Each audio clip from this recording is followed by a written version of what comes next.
La vida es una aventura llena de oportunidades.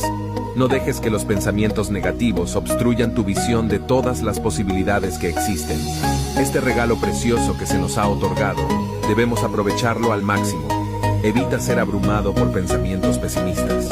En lugar de ello, canaliza tu energía en la creación de algo hermoso y positivo. Rompe con las cadenas del pasado. Aprende de tus errores y sigue avanzando. La vida nos concede la oportunidad de